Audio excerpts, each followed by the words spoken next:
દ્વારા ખેડૂતોને આપવામાં આવેલ પરિપત્ર રદ કરવા માંગ। વીજ લાઇન તેમજ ખેડૂતોના હેતુ માટે કોંગ્રેસના આગેવાનોએ કચ્છ કલેક્ટરને રજૂઆત કરવામાં આવી હતી।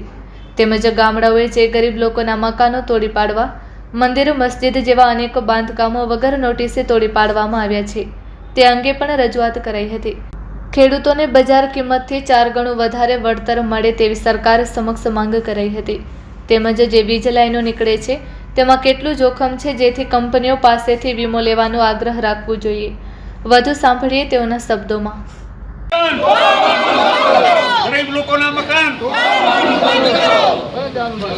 ખેડૂત ગરીબ લોકોના મકાન બંધ કરો। ભાજપ સરકાર મુર્દાબાદ, ભાજપ સરકાર મુર્દાબાદ। ખેડૂતોને વળતર આપો, ખેડૂતોને જો વળતર કરો ભાઈ।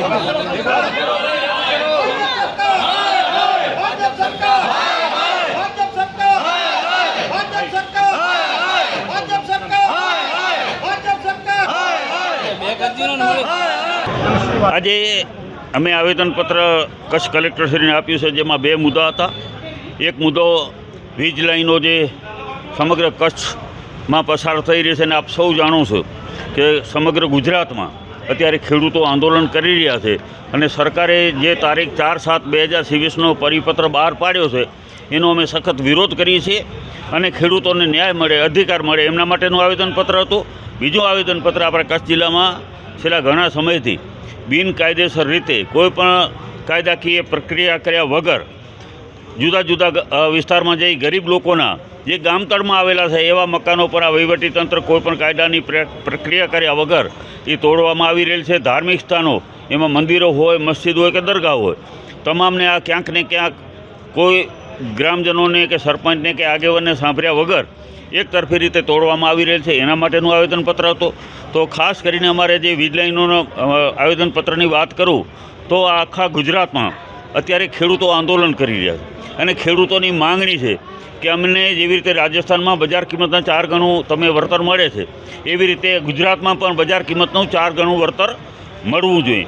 અને ઘણા ટાઈમના આંદોલન પછી સરકારે 4/7/2023નો એક પરિપત્ર બહાર પાડ્યો, અને પરિપત્રમાં એવું ખેડૂતોને સમજાવવામાં આવ્યું કે તમને બજાર કિંમતના 2 ગણા 200% વળતર મેં આપીશું। હવે વિચાર કરો, આ જે પરિપત્રમાં છે એમાં ખેડૂતોને મૂર્ખ બનાવવા સિવાય કંઈ કશું નથી। એટલા માટે હું વાત કરીશ આપને કે ખેડૂતોને કઈ રીતે મૂર્ખ બનાવ્યા છે। સરકારે એવું કીધું છે કે ટાવરના 4 પાયા વચ્ચે જે જમીન આવતી હશે એનું 200%, બાકી જે કોરિડોર છે વાયરનો, જ્યાં ટાવરમાં 3% જ જમીન આવે છે, જે વાયર કોરિડોર છે એ 97% જમીન બાકીની વાયરમાં આવે છે, એમાં જ બજાર કિંમત નક્કી થશે એના 30% જ, અને ટાવરના 200%। એટલે ખેડૂતોને કોઈ એમાં વળતર, ઉલટાનું કંપનીને ફાયદો થયો એવું સરકારે કરી દીધું। એટલે અમારી એક તો માંગણી છે કે તમારે જેટલી જમીન આવે, વાયરના કોરિડોરમાં આવે કે ટાવરમાં આવે, જે પણ નક્કી કરો બજાર કિંમતના, એ બધું એમને પ્રમાણમાં સરખું મળવું જોઈએ। તો અમારી માંગણી છે 200%ની બજાર કિંમતના 400%। જે રાજસ્થાન સરકાર, જ્યાં ભાજપની જ સરકાર છે, ત્યાં જો અપાતું હોય તો ગુજરાતમાં શા માટે નહીં? એક મુદ્દો અમારો એ હતો। બીજો કે આ વીજ લાઈનો નીકળે છે તો ક્યાંક ને ક્યાંક એમાં જોખમ પણ રહેલું છે, તો ત્યાં કંપનીઓને વીમો લેવડાવવાનો આગ્રહ રાખો, કોઈ અકસ્માત થાય તો એના પરિવારને વીમો મળે। ત્રીજી વાત અમારે કે જે MRC કમિટી બનાવવાની વાત કરી છે, એમાં પણ આપણે ખેડૂતોને આ સરકારે મૂર્ખ બનાવ્યા છે। જે માર્કેટ રેટ કમિટી છે એ માર્કેટ રેટ કમિટીમાં એક સરકારનો પ્રતિનિધિ, એક કંપનીનો પ્રતિનિધિ અને એક ખેડૂતનો પ્રતિનિધિ। વિચાર કરો, બહુમતી કેની રહી? કંપનીની ને સરકારની। ખેડૂતનો અવાજ તો એમાં ક્યાંય રહેવાનો નથી। તો ખેડૂત જે નક્કી કરશે કે મારી અહીંયા માર્કેટ રેટ 5000 રૂપિયા છે અને હું 2 લોકો 2500 કે 3000 કરશે, તો કયો ભાવ નક્કી મંજૂર થશે? તો કંપનીને સરકાર જે કહેશે એ નક્કી થશે। તો એની સામે પણ અમને વાંધો છે કે માર્કેટ રેટ કમિટીમાં ખેડૂતનો અવાજ ઊંચો રહેવો જોઈએ, અને એ રીતે માર્કેટ રેટ કમિટી બનાવવામાં આવે। એક અમારી માંગણી એ હતી। બીજી વાત એ છે કે એને કાયમી જમીનનું નુકસાન જવાનું છે, બરાબર? એ જમીનની વેલ્યુ ઘટી જવાની છે જ્યાં લાઈનો નીકળે છે ત્યાં, તો એને પણ ધ્યાનમાં સરકાર લે। બજાર કિંમત નક્કી કરતી વખતે ત્યાં પણ એને પણ નક્કી કરવા અને એને એ નુકસાનને પણ નક્કી કરવામાં આવે અને એ પ્રમાણે વળતર આપવામાં આવે। વીજ લાઇનની આજુબાજુમાં બિનખેતી જમીન છે. સરકાર એમ કહેતી હોય કે ટાવરમાં આટલા મીટર નો જ અમે લઈએ છીએ, પણ એને બધાને ટાવરથી 10-10 મીટર દૂર સુધી બિનખેતી ખેડૂત નહીં કરી શકે. આ પણ એક મોટો નુકસાન છે. અમે કલેક્ટરશ્રીને અત્યારે અમે રજૂઆત કરી કે તમે બજાર કિંમત નક્કી કરો છો. અમારે કોઈ સંસ્થા માટે, શિક્ષણ સંસ્થા માટે તમે જમીન લેવી હોય તો એના ભાવ તમે ક્યાંય ઊંચા કરો છો, અને જ્યારે ખેડૂતને આપવાની વાત હોય ત્યારે તમે જંત્રીને બજાર કિંમતને એના ભાવ નીચા કરો. બે વસ્તુ તો નહીં ચાલે. જે ઊંચા ભાવો સરકારી જે તે વિસ્તારમાં જમીનો આપી હોય એ ઊંચામાં ઊંચા ભાવો મંજૂર કરવાની સરકારને માર્કેટ રેટ ગણવામાં આવે.